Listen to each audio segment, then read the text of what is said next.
was drinking beer while police were hunting for him and talking about his dead girlfriend as if she was still alive. We knew we were dealing with a disgruntled genius. We just didn't know how smart or how angry he truly was.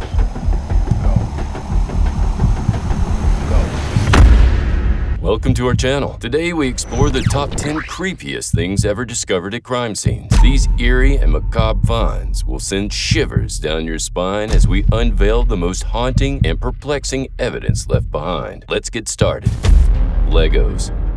The murder of Lucille Johnson in 1991 immediately stood out due to the presence of a plethora of scattered Lego bricks at the crime scene. Investigators say it took them 23 years to catch a break in this cold case. The game-changing clues, new DNA evidence, and Lego toys that were found at the crime scene. In a significant turn of events, DNA analysis conducted many years later pointed towards the involvement of John Sansing, Johnson's murderer, who apparently had his son with him on that fateful day. Investigators say it was Sansing's son's fingerprints found on the Lego toys, placing the child at the murder scene. That young child has been tormented with these visions all these years. The breakthrough came when investigators found Sansing's son's fingerprints on the Lego toys, placing the young child at the scene of the crime. This revelation brought tormenting visions to the child, suggesting that he had innocently been playing with the Lego bricks while his father committed the horrifying act. Bathroom hair. The hair under scrutiny was not linked to the infamous criminal Ted Kaczynski, famously known as the Unabomber. For nearly 2 decades, a mathematical genius with delusions of single-handedly destroying industrial society planted or mailed powerful bombs to unsuspecting, innocent victims. Surprisingly, Kaczynski cunningly planted someone else's hair, which he stumbled upon in a bus station restroom, into an explosive package. We knew we were dealing with a disgruntled genius. We just didn't know how smart or how angry he truly was, or how far he'd go. His motive was to divert the authorities' attention away from the case. While this tactic may sound bizarrely creative, it's undeniably unsettling and quite unhygienic. Imagine being mistakenly associated with such a dangerous individual and the potential of federal agents knocking on your door. Kaczynski's actions earned him a severe punishment, 4 life sentences plus an additional 30 years, leaving no chance for parole. Dead driver's license. In 2014, David Kalick displayed a disturbing lack of remorse after committing a horrifying act, the murder of his ex-girlfriend. His callousness was evident as he shamelessly shared images of the crime and his macabre handiwork on the internet. He was drinking beer while police were hunting for him and talking about his dead girlfriend as if she was still alive. The media referred to this chilling incident as the 4chan murder, due to Kalick's posting of crime scene photos and texts, wherein he seemingly lamented the reality of strangling someone to death, as it was more challenging than portrayed in movies. His actions didn't stop there. He left haunting messages around the house, such as bad news on blinds and the phrase, "She killed me first," on a framed photo. To add to the disturbing scene, Kalick boldly wrote the word dead on his ex-girlfriend's driver's license, a blunt statement of the tragic fate he inflicted upon her. And in his confession note, Kalick also said, quote, "Running from the cops was so much fun." Then he signed his initials DK. Message Machete.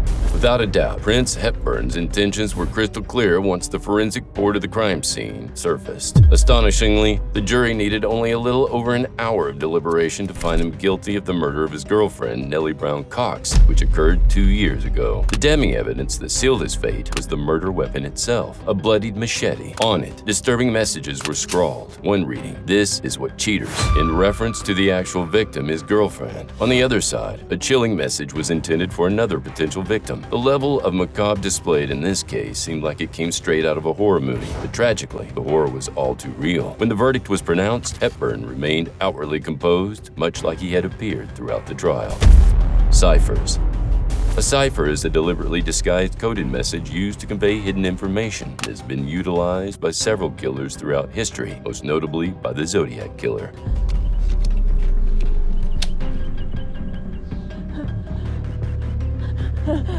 It's okay. It's all gonna be okay. Another case involving Ciphers that remains unsolved is the tragic story of Ricky McCormack. After his remains were discovered in a Missouri cornfield on June 30, 1999, a cryptic message was found on his body. Within Ricky's pockets, investigators found 2 pieces of paper filled with seemingly random letters and punctuation, posing a formidable challenge for local police to decipher. Even to this day, the FBI continues to seek public assistance in cracking the cipher. It is strongly believed that the key to identifying McCormack's murderer lies within the code. The head of the CRRU, Cryptanalysis and Racketeering Records Unit, states, "We are really good at what we do, but we could use some help with this one." Breaking the code could potentially reveal critical information about the victim's whereabouts before his death, and ultimately could lead to solving this tragic homicide. A deadly plea. The seemingly random brutality of the lipstick killer contrasted sharply with a city known for its secure and safe neighborhoods. The legal case surrounding William Herons, the accused lipstick killer, was a chaotic mess marked by inconsistent prosecution, shoddy police work, and undisclosed illegal activities. Despite his own lawyers encouraging him, Herons finally gave up the fight and decided to take the blame for 3 murders he did not commit. Interestingly, some doubt Herons was even the infamous serial killer who left a chilling message at the crime scenes. The eerie message, "For heaven's sake, catch me before I kill more. I cannot control myself," was scrawled on a victim's apartment wall. Herons eventually received a life sentence for 3 separate murders, but he maintained his innocence until his death in prison. He staunchly asserted that his confession had been coerced and was only made to avoid the electric chair, not because he was truly guilty. A promise to return. The woman known as Mary Bell holds the unsettling distinction of being Britain's youngest female killer. Oh, she was wicked. She was.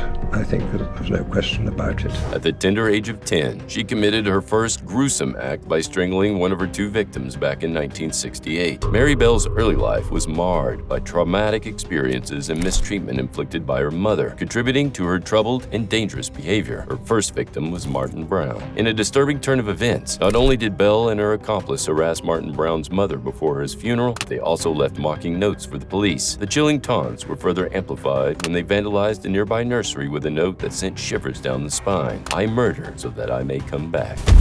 Tarot cards. In 2002, the Beltway snipers struck fear into the Washington, D.C. area, employing long-distance rifles to create a cold and impersonal distance from their victims. Go. Go. John Allen Muhammad and Lee Boyd Malvo. The duo behind these tearing acts employed various calling cards throughout their spree. However, one bone-chilling moment occurred after the shooting of Iron Brown on October 7th. At the crime scene, they left a death tarot card inscribed with the ominous message, "Do not release to the press. For you, Mr. Police, and call me God." As the investigation progressed, seemingly insignificant leads began to coalesce, piecing together the case. The whole situation was undeniably eerie and profoundly disturbing, leaving a lingering sense of dread in the area. Ed Gein's house. The contents of Ed Gein's house were an unimaginable nightmare, creating a literal house of horrors. The shock and horror of Gein's crimes reverberated worldwide and became a disturbing inspiration for numerous gruesome horror movies, drawing upon the grotesque amalgamation of his life. His house contained furniture and various items crafted from human remains. He knows how to slaughter animals, he knows how to prepare carcasses. He's from a community that's very much into its hunting and its fishing. So at some point, reality and fantasy are going to collide. A macabre and unsettling sight that is difficult to fathom. The scene inside his house presents an absurdly horrific and unforgettable tableau of inhuman depravity, standing as one of the most notorious cases in history. Ed Gein's actions remain a chilling reminder of the darkest aspects of the human psyche and the capacity for depravity that can exist within some individuals. Grizzly Devices. Dean Corll was a notorious serial killer infamous by various chilling nicknames such as the Pied Piper and the Man. Dean Corll earned the nickname the Candy Man because his younger days, his family owned a candy company, a small candy company located in the Heights. And he often gave candy away to kids in the neighborhood. Corll's approach to his heinous crimes was horrifyingly brutal, and he had the help of 2 young accomplices in luring, torturing, and ultimately murdering his victims. Tragically, these victims were often handcuffed to plywood boards and subjected to unspeakable harm before meeting their untimely deaths. When Corll's reign of terror finally came to an end, one of his mentioned accomplices, Elmer Wayne Henley, played a significant role in his demise. Elmer Wayne Henley's trial was a media circus. The only thing I can equate it to was his O.J. Simpson trial without the television in the courtroom. highlighted the unimaginable cruelty he inflicted on his victims. The darkness that shrouded Dean Corll's actions and the involvement of young accomplices underscores the harrowing and devastating impact that such predators can have on society. That's all for now. Thanks for watching. Like this video, click the subscribe button, and remember to turn on your notifications. See you soon.